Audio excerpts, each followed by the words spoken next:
نبی آخر الزماں حضرت محمد مصطفیٰ صلی اللہ علیہ وآلہ وسلم کے یوم ولادت اور یوم دفاع کی خوشیاں ساتھ ساتھ دن کا آغاز وفاقی دارالحکومت میں 31 اور صوبائی دارالحکومتوں میں 21 توپوں کی سلامی سے ہوا۔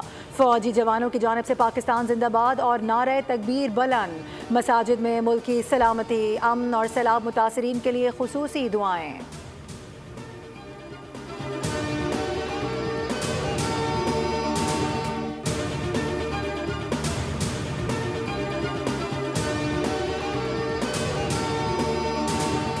وطن عزیز کے لیے جانوں کا نذرانہ پیش کرنے والے شہداء اور غازیوں کو خراج تحسین پیش کرنے کے لیے یوم دفاع آج بھرپور ملی جوش و جذبے کے ساتھ منایا جا رہا ہے۔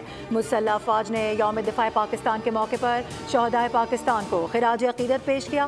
Field marshal Syed Asim Munir, chairman joint chiefs of staff committee general Sahir Shamshad Mirza, chief of the naval staff admiral Naveed Ashraf اور air chief marshal Zaheer Ahmed Babar Sidhu کا یوم دفاع و شہداء پر اہل خانہ کو خراج عقیدت۔ کہا کہ 1965 کے نڈر ہیروز کی ہمت آنے والی نسلوں کے لیے مشعل راہ ہے۔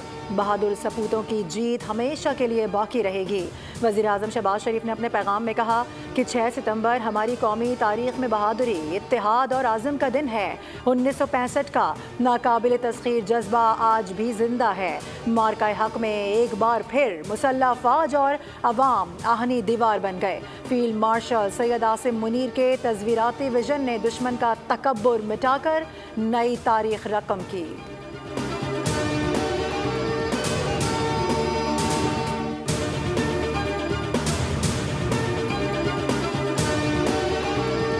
اسلام آباد میں یوم دفاع کی مناسبت سے نیول ہیڈ کوارٹرز میں یادگار شہداء پر تقریب۔ Chief of naval staff admiral Naveed Ashraf کی خصوصی شرکت۔ چیف آف نیول سٹاف نے یادگار شہداء پر پھول رکھے، فاتحہ خوانی کی۔ مزار قائد پر تبدیل گارڈز کی تقریب۔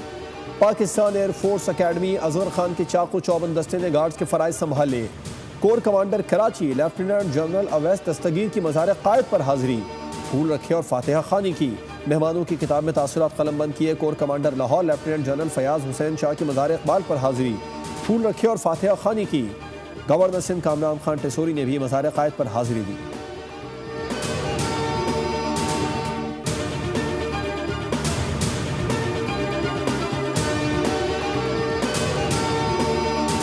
مارکہ حق میں ہم نے دشمن پر فتح حاصل کر کے ثابت کر دیا کہ ہمارا دفاع ناقابل تسخیر ہے۔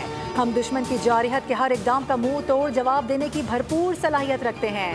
یوم دفاع پر سینئر وزیر شرجیل انعام میمن کا پیغام۔ کہا کہ ہم اپنے وطن